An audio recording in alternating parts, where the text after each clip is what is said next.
नमस्कार, मैं जर्नलिस्ट रोहित शर्मा। आप मेरे साथ में हैं दिल से रोहित चैनल में। दोस्तों, टोंक जिले के नगर फोर्ट में 29 दिसंबर को महापंचायत के आयोजन का आगाज नरेश मीणा के समर्थकों की ओर से जरूर कर दिया गया है, लेकिन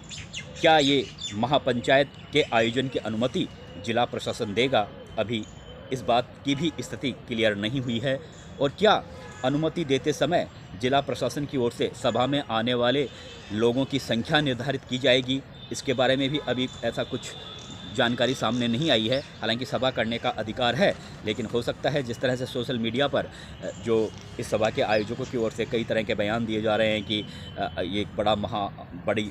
बड़ी रणनीति तैयार की जाएगी, अगर नरेश मीणा को रिहा नहीं किया गया तो बड़ा आंदोलन छेड़ा जाएगा, रोड भी जाम किया जा सकता है,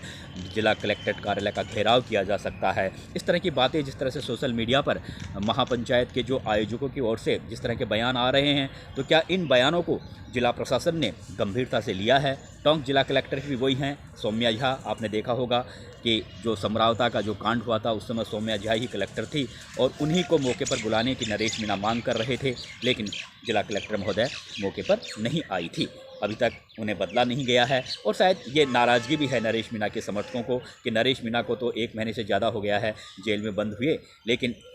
जिला प्रशासन और पुलिस के अधिकारियों को अभी तक जो इस मामले में पूरे तरह से लापरवाही थी, कमियां थी, उन्हें अभी तक उनके खिलाफ सरकार की ओर से कोई कार्रवाई नहीं की गई। खैर, ये बातें मैं पहले बहुत बोल चुका हूं आपको। बड़ी बात यह है कि अगर जिला प्रशासन की ओर से शर्तों के आधार पर महापंचायत की अनुमति दी जाती है और एक संख्या निश्चित कर दी जाती है, तो क्या शर्तों के आधार पर महापंचायत के आयोजक जिला प्रशासन की शर्तों को मानेंगे? और अगर इन जिला प्रशासन की शर्तों को दरकिनार करके अगर वो अपने हिसाब से वहाँ पर लोगों को बुलाने के लिए अडिग रहते हैं, तो क्या जिला प्रशासन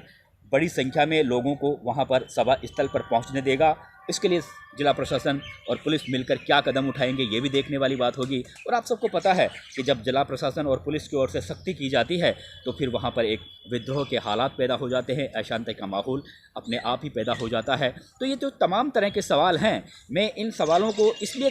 उठा रहा हूँ कि आपने पिछले दिनों देखा होगा जब प्रधानमंत्री नरेंद्र मोदी जयपुर आए थे, उस समय इंटेलिजेंस विभाग की रिपोर्ट के आधार पर जयपुर पुलिस ने उन छात्र नेताओं को उनके घरों से उठाया था जो एसआई भर्ती परीक्षा को निरस्त करने की पुरजोर मांग कर रहे थे। और ये मामला काफ़ी तूल पकड़ा था, क्योंकि जब छात्र नेताओं को उठाया जा रहा था तो आप सबको पता है डॉक्टर कुलाल मीणा भी मौके पर पहुंचे थे और एक छात्रा को जिस तरह से महेश नगर थाने की एसएचओ कविता शर्मा ने जबरन उठाकर अपनी जीप में बिठा लिया था, उसका किरोड़ी मीणा ने विरोध किया था और इस विरोध के चलते उनके खिलाफ महेश नगर थाने के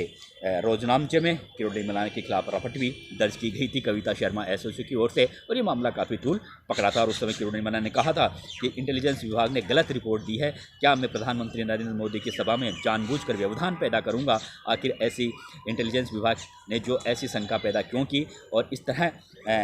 की सोच इंटेलिजेंस विभाग की ओर से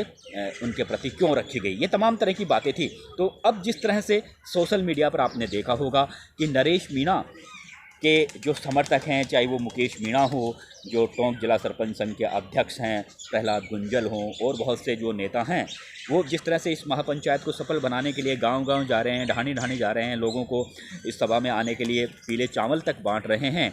और लोगों का रेस्पॉन्स भी ज़बरदस्त तरीके से इस सभा को लेकर मिल रहा है। और फिर जिस तरह से जो इस सभा के जो आयोजकों का बयान है कि हम एक बड़ा आंदोलन करेंगे और यह आंदोलन पुलिस प्रशासन के लिए चुनौती बन सकता है। हालांकि सभा को शांतिपूर्वक तरीके से आयोजित करने की बात आयोजक जरूर कह रहे हैं, लेकिन जिस तरह से वो इस तरह की बातें भी कह रहे हैं कि हो सकता है हम उस दिन टोंक जिला कलेक्ट्रेट कार्यालय का घेराव कर दें, रोड जाम कर दें। तो जब इस तरह के बयान उनके आ रहे हैं सोशल मीडिया पर, तो इन बयानों को बाकायदा जिला प्रशासन और पुलिस काफ़ी गंभीरता से ले रही है। इंटेलिजेंस विभाग भी इस सारे विषय वस्तु को बारीकी से देख रही है। और जब अगर इंटेलिजेंस विभाग को ऐसा लगता है कि कहीं ना कहीं ये सभा पुलिस और प्रशासन के लिए कोई बड़ी चुनौती ना बन जाए और कहीं अशांति का माहौल पैदा ना हो, तो हो सकता है जिला प्रशासन सभा की अनुमति ही ना दे। हालांकि ऐसा हो नहीं सकता क्योंकि सभा करने का अधिकार सबको है, लेकिन जिला प्रशासन सभा की अनुमति दे सकता है, लेकिन संख्या जरूर वो निर्धारित करने के बारे में सोचेगा। और अगर संख्या निर्धारित नहीं होती है सभा की, तो ये निश्चित है कि फिर सभा में आने वाले लोगों को रोकने का प्रयास किया जाएगा। और उसके लिए हो सकता है जो नगर फोर्ट के चारों तरफ के रास्तों को बंद कर दिया जाए और काफ़ी चेकिंग अभियान के द्वारा लोगों को आने दिया जाए। तो ये सारी चीज़ें हमें देखने को मिलेगी, क्योंकि जिस तरह से भारतीय जनता पार्टी के नेताओं के बयान आ रहे हैं कि चाहे वो राजेंद्र सिंह राठौड़ हो, चाहे राधा मोहन अग्रवाल हो, ये जो तमाम नेताओं के जिस तरह के बयान आ रहे हैं वो काफ़ी सख्त और कठोर बयान दे रहे हैं। तो उनके बयानों से कुछ इसी तरह का आभास हो रहा है कि कहीं ना कहीं इस सभा में ज़्यादा लोगों को पहुंचने ही नहीं दिया जाएगा। सभा की अनुमति ज़रूर दी जा सकती है, क्योंकि सभा करने का एक वैधानिक अधिकार होता है किसी को भी, लेकिन ये भी ज़रूरी है कि जब जिला प्रशासन को ऐसा लगता है कि कहीं ये सभा अशांति में तब्दील ना हो जाए, कहीं कोई बड़ा बखेड़ा खड़ा ना हो जाए, तो जाहिर तौर पर फिर सभा की संख्या भी निर्धारित की जाती है। लेकिन मुझे लगता नहीं है कि सभा की जो संख्या निर्धारित करने की अगर कोई शर्त जिला प्रशासन की ओर से रखी जाती है, तो नरेश मीणा के जो समर्थक हैं या फिर महापंचायत के जो आयोजक हैं वो जिला प्रशासन की इस शर्त को मानेंगे। बड़ी बात यह है कि अभी टोंक जिला कलेक्टर सौम्या झा है, और ये वही सौम्या झा हैं जो शुरू में जब पोस्टिंग इनकी हुई थी, इस काफ़ी युवा आईएएस अधिकारी हैं, और आप सबने देखा होगा कि अवैध बूचड़खानों के खिलाफ उन्होंने जिस तरह का कार्रवाई टोंक में की थी, उस समय काफ़ी चर्चित हुई थी, हर कोई उनके काम की सराहना कर रहा था। लेकिन जब टोंक का समरावता कांड हुआ और नरेश मीणा बाकायदा जिला कलेक्टर महोदय को मौके पर बुलाने की बात कह रहे थे मतदान वाले दिन, लेकिन वो नहीं आई थी। उनका कहना था कि मैं पूरे चुनाव अभियान को एक ही जगह पर देखकर सभी बूथों का बारीकी से निरीक्षण कर रही थी, मैं काफ़ी व्यस्त थी, मैं नहीं आ सकती थी प्रोटोकॉल के तहत, ये ऐसी बातें थी। लेकिन जब वो नहीं आई तो ये सारे स्थितियाँ पैदा हुई, समरावता कांड गठित हुआ, नरेश मीणा को जेल जाना पड़ा। बड़ी बात यह है कि इस पूरे मामले में नरेश मीणा को 1 महीने से ज़्यादा का समय हो गया है जेल में। लेकिन जिस तरह से भारतीय जनता पार्टी के नेता, चाहे वो किरोड़ी मीणा हो, विजय बैंसला हो, कांग्रेस पार्टी के नेता सचिन पायलट हो, प्रताप सिंह खाचरियावास हो, अशोक चांदना हो, वे बड़े राजनेताओं का कहना है कि इस पूरे मामले में कहीं ना कहीं जिला प्रशासन और पुलिस के अधिकारी भी दोषी हैं, जो वहां पर मौके पर जाकर आए हैं, जिन्होंने अपनी आंखों से मंजर देखा है। वो कह रहे हैं कि नहीं, यहाँ पर ग्रामीणों के साथ बहुत गलत हुआ है। नरेश मीणा के ने जो गलत किया उसकी सज़ा वो भुगत रहा है, लेकिन और जिन्होंने इस पूरे कांड को एक ज्वलंत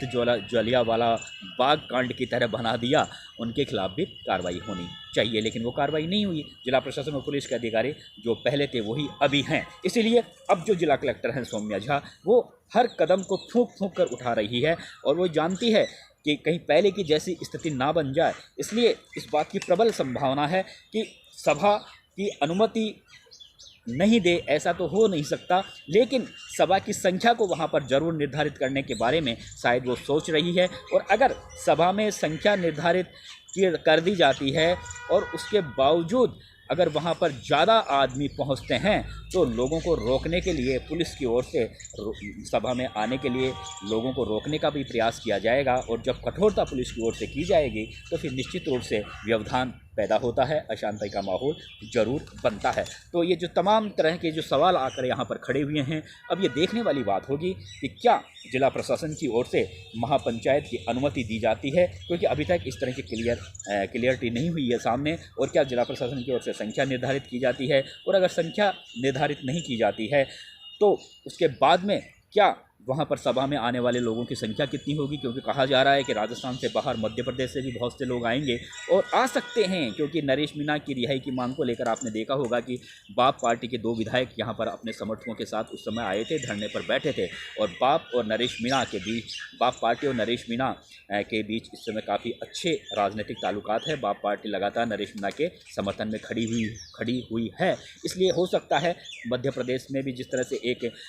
बाप पार्टी के विधायक को वहाँ पर भाजपा सरकार ने वहाँ पर अरेस्ट किया था, उसको लेकर नाराज़गी है भारतीय जनता पार्टी के प्रति, तो मध्य प्रदेश से भी बड़ी संख्या में यहाँ पर लोग आ सकते हैं। इसलिए जब बड़ी संख्या में लोगों के आने का आभास इंटेलिजेंस विभाग को हो जाएगा और ये इंटेलिजेंस विभाग को ऐसा लगेगा कि कहीं ना कहीं ये सभा पुलिस के लिए एक बड़ी चुनौती बन सकती है, इतने बड़ी संख्या में लोगों को काबू करना काफ़ी मुश्किल हो जाएगा, तो बेटर यही रहेगा कि लोगों को सभा में पहुँचने ही नहीं दिया जाए। और इस हालातों में हो सकता है पुलिस जिस जगह पर सभा का आयोजन किया जाएगा उसके दूर दूर तक वहाँ पर लोगों को सभा में पहुँचने ही नहीं दे, और एक जब कम संख्या में वहाँ पर लोग अगर वहाँ पहुँचते हैं तो अपने आप ही महापंचायत का एक कमर सी अपने आप ही टूट जाएगी। तो ये जो सारी स्थितियों की बात मैंने आपसे कही है, ये बिल्कुल क्लियरिटी बात है। अब देखने वाली बात यह है कि आगे किस तरह का हमें नज़ारा नगर फोर्ट में देखने को मिलेगा। नमस्कार दोस्तों, अगले वीडियो तक आप खुश रहिए, प्रसन्न रहिए हमेशा। नमस्कार।